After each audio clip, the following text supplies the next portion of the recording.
मारोगे? मैं मरने को तैयार हूँ, पर ऐसी कोई वजह नहीं जिसके लिए मैं मारने को तैयार हूँ। अहिंसा, मैं हिंसा का विरोध करती हूँ क्योंकि इससे पाया हुआ हर समाधान बहुत कम वक्त के लिए होता है और इससे पैदा हुई नफरत हमेशा। दुर्बल लोग कभी क्षमा नहीं कर सकते, क्षमा करना तो बलवानों का अपने उद्देश्य में दृढ़ विश्वास रखने वाला एक पुष्पशाली इतिहास के रूप में बदल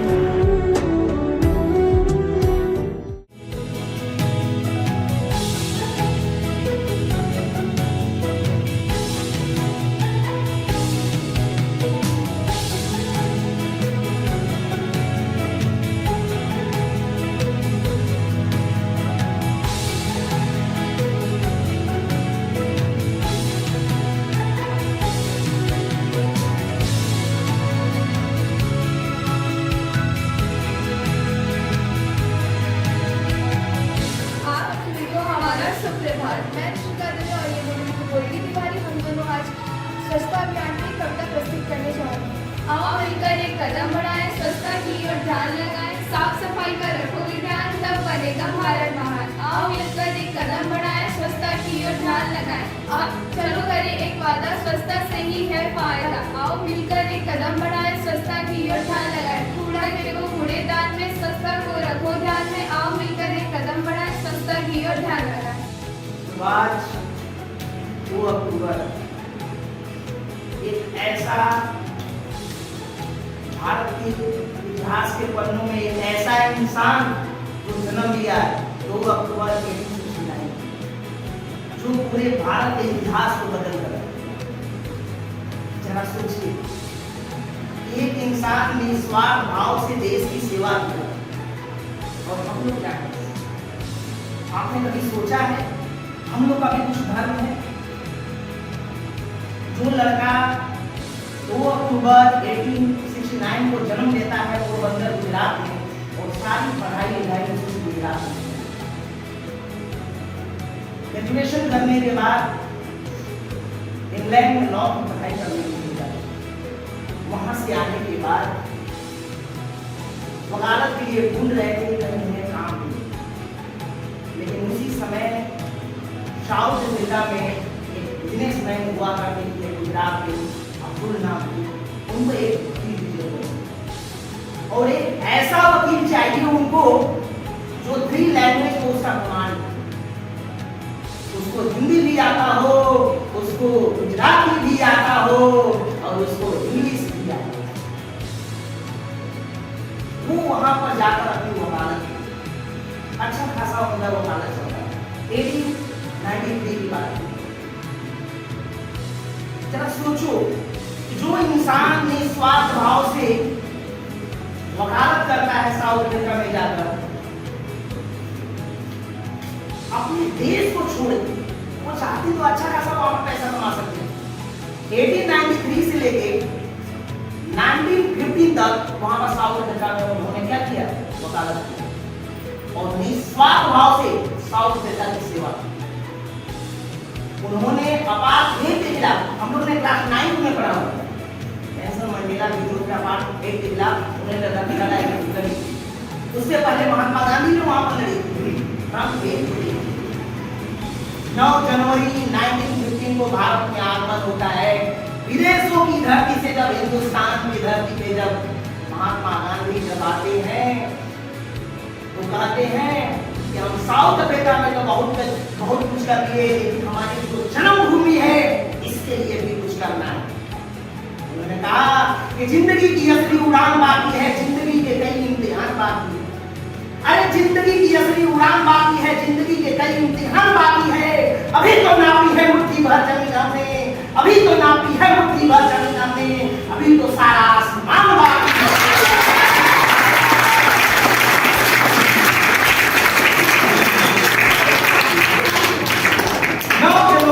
1915 को भारत में आगमन होता है महात्मा गांधी।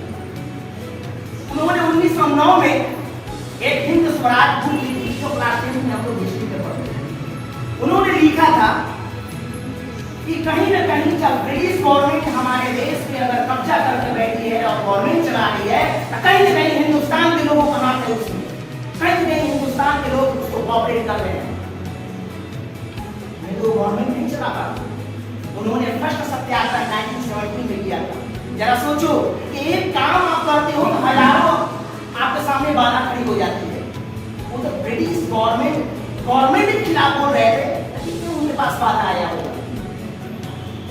जब 1916 में जब कांग्रेस का अधिवेशन सेशन हो रहा था लखनऊ में, तो बिहार के राजकुमार शुक्ल जो थे जाकर वहां पर महात्मा गांधी से लखनऊ में उनसे मुलाकात मीटिंग और कहा कि आप महात्मा गांधी बापू आप हमारे बिहार में आइए और यहाँ के जितने भी पीड़ित हैं किसान उनके दो समस्याओं। उन्होंने कहा कि प्रॉब्लम क्या है? उन्होंने कहा कि वहां पर जो इंडिगो प्लांटेशन होता है, नील की खेती होती है, इससे जमीन हमारा बंजर हो जाता है, इसके लिए आप कुछ कीजिए। बोले अच्छा ऐसी बात है, बाय बिहार में आते हैं और चंपारण डिस्ट्रिक्ट से अपना फर्स्ट सत्याग्रह स्टार्ट करते हैं। जरा सोचो, जब गवर्नमेंट के खिलाफ बोल रहे हैं, क्या उनके पास परेशानी नहीं आती होगी? आई। जब राजेंद्र प्रसाद और महात्मा गांधी जब चंपारण डिस्ट्रिक्ट में गए और पता चला कि वहां का जो भी मैनेजमेंट देखता था इंडिगो प्लांटेशन का, उनको खाने को और उसमें चाह देने की कोशिश किया। लेकिन जब निस्वार्थ भाव से जब देश की सेवा करेंगे तो इंसान तो क्या भगवान आपके साथ। और फर्स्ट सत्याग्रह 1917 में किया, उसके बाद 13 सत्याग्रह किया गुजरात में किया और उसके बाद फिर स्ट्राइक किए वहां पे अहमदाबाद। जो प्लेग से जो बीमारी फैली हुई थी, लोग घर वापस जा रहे थे और जितने भी ऑनर कंपनी के मालिक हुआ करते थे उन्होंने बोला कि आओ तुमको हम डबल पैसा देंगे, तुम भारत में खुश हो। मतलब हमारी कंपनी में घर पे नहीं जाना है। तो वहां पर जो पैसे मिले में जो प्रॉब्लम हो रही थी, महात्मा गांधी ने फिर स्ट्राइक किया। उन्होंने जब कॉलेज एक्ट जब आया 1990 में, तो उनको दिल्ली में आने से मना कर दिया गया और बोला गया कि जब आएंगे तो आपको जेल में बंद कर दिया जाएगा। उन्होंने नॉन कॉपरेशन मूवमेंट स्टार्ट किया 1920 में। जरा सोचो, हिंदुस्तान का एक ऐसा इंसान जो हिंदू और मुस्लिम समाज के लोगों को एक प्लेटफॉर्म पर लाकर खड़ा कर दिया।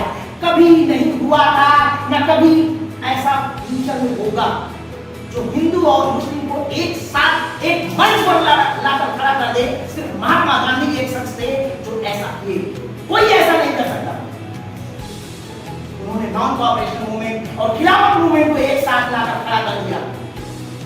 तो टर्की में जो खिलाफत मूवमेंट को लेकर जो चल रहे उनके साथ जो उस समय था, उनके साथ प्रॉब्लम फेस हुआ था, तो खिलाफत मूवमेंट यहाँ पर लेकर चल रहे थे भारत में और दोनों को एक साथ लाकर खड़े कर दिया। 2 साल तक चला। 1922 की बात है, यही गोरखपुर में चौरी चौरा कांड हुआ। 22 पुलिस जवानों को जला दिया गया जिंदा। तब जाकर कहे महात्मा गांधी कि घर में आग लगी तो बचा ही क्या है। अरे घर में आग लगी तो बचा ही क्या है, अगर हम बच गए तो समझो जला ही क्या है।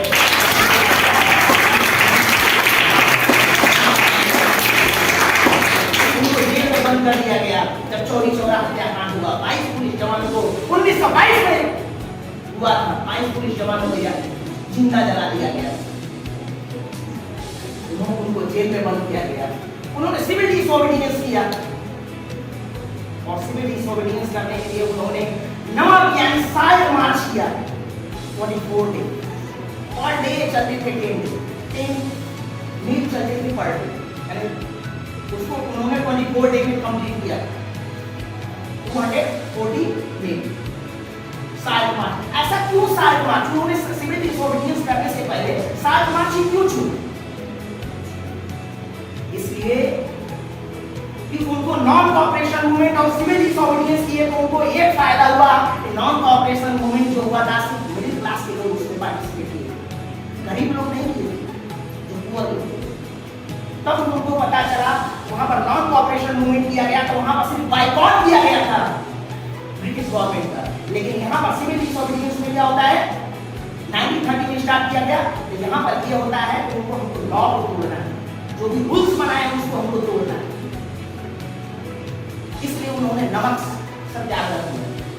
इसलिए नमक एक ऐसा है बेटा साहब जो गरीब को भी चाहिए और अमीर को भी। उन्होंने स्प्रेड छोड़ दिया। बहुत अच्छा खासा चला उनका। उन्होंने सेकेंड राउंड टेबल में जाकर ब्रिटिश गवर्नमेंट वहां पर इंग्लैंड में गए और सेकेंड राउंड टेबल में भी कॉन्फ्रेंस वहां पर किए थे। हालांकि वो सक्सेसफुल नहीं हुआ। वो जब मुंबई में आए तो बोले कि हमने भारत के लोगों को बहुत हमसे उम्मीदें थी, लेकिन हम वहां से खाली हाथ लौटे। ऐसे ही महात्मा गांधी करते रहे। तो इसलिए हम आपको भी कहना चाहते हैं कि सिर्फ ऐसे करने से नहीं होगा, आपको भी कुछ करना पड़ेगा, देश के लिए कुछ करना पड़ेगा। अरे क्या नहीं कर सकते? महात्मा गांधी की एक लाइन बहुत सटीक बैठती है वहां पे। हमने बोला है ये महात्मा गांधी के लिए बोलते हैं, महात्मा गांधी ने जिस निस्वार्थ भाव से देश की सेवा की, आप भी कर सकते हो। कैसे? तो अपने जितने भी लोग हैं उनको आप प्रमोट करिए, बोलिए, आप गरीब जो लोग हैं उनकी हेल्प कीजिए। अरे मजदूर को मजदूर समझिए, मजबूर नहीं। अरे मजदूर को मजदूर समझिए, मजबूर नहीं। गरीब को काम दीजिए, दान है। जहाँ उत्तर में हिमालय और तथा दक्षिण में समुद्र और इस भारत देश के रहने वाले हम भारतीय हैं, नमस्कार। यहाँ उपस्थित निर्देशक महोदय, शिक्षकगण एवं हमारे प्रिय दोस्तों, मैं आदित्य तिवारी कक्षा नवीं का छात्र हमारे राष्ट्रपिता महात्मा गांधी जी के बारे में कुछ अभिव्यक्त करना चाहता हूँ। खाली मेरी शान है करनी मेरी पूजा, खाली मेरी शान है करनी मेरी पूजा, सच्चा मेरा धर्म है और हिंदुस्तान मेरी जान है। और कुछ अनमोल वचन जो आपको आकर्षित करेंगे। तकनीक जानने वाला युवा अब्दुल कलाम बने। IIT NIT से पढ़ने वाले छात्र नासा के लिए नहीं अपितु इसरो के लिए काम करें। क्रिकेट, कबड्डी, फुटबॉल खेलना तो हम अपने भारत देश के लिए खेलें। हमारे देश के युवा आगे आए और नीरज चोपड़ा की तरफ भाला फेंकें। रचनाएं ऐसी रची जाए कि साहित्य और नोबेल भारत पुरस्कार हो। पर्यावरण संचारण के साथ अतिथि देव भाव का जागरण की आवश्यकता है। जो युवा दौड़ सकता है वो दौड़े, जो चल सकता है वो चले, परंतु निर्वाहन की आवश्यकता करे, अपनी कर्तव्य निर्वाहन की आवश्यकता करे और सिंह की गर्जन की भांति नेतृत्व की क्षमता उभारे। उठो जवानों देश की वसुंधरा पुकारती, उठो जवानों देश की वसुंधरा पुकारती, यह देश है पुकारता पुकारती मकाती। धन्यवाद। Today, on the occasion of Gandhi Jayanti, I am standing before you to speak about the man who needs more direction, the founding of our nation. Mahatma Gandhi, born on 2nd October 1869, Gandhiji led India to its freedom through his principle of non-violence, unity, and resistance against the British rule. Raised in Gujarat, this ordinary boy, Mohandas Karamchand Gandhi, became the extraordinary leader who led the Indian struggle for independence. But his impact was not limited to that struggle. Gandhiji was a true proponent of the Satyagraha on truth force, defining as the pivotal ingredient to achieve his freedom and justice. He championed non-violence, peace and unity, and it is this principle that he is still in the heart of every Indian. His philosophy of simple living and thinking high resonates with millions around the globe.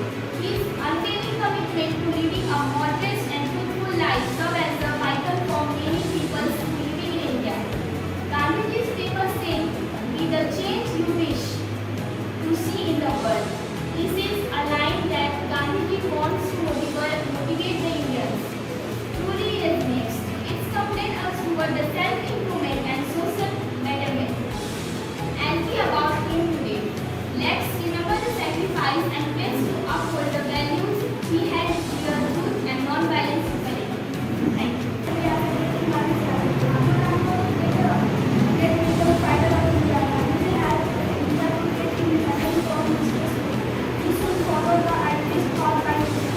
और चली आई थी। मन की ताकत से उसने रोक दिया ना तूफान को। हम सदा याद करके गांधी जी को बुलाएं। अरे आपको याद नहीं, जय जवान जय किसान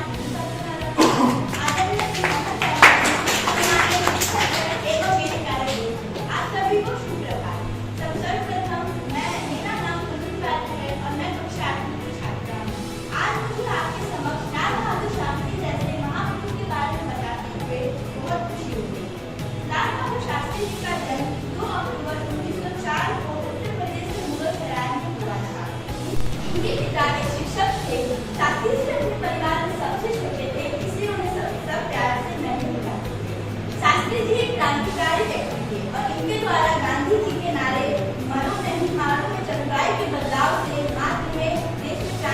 भावना जागृत हुई और प्रचंड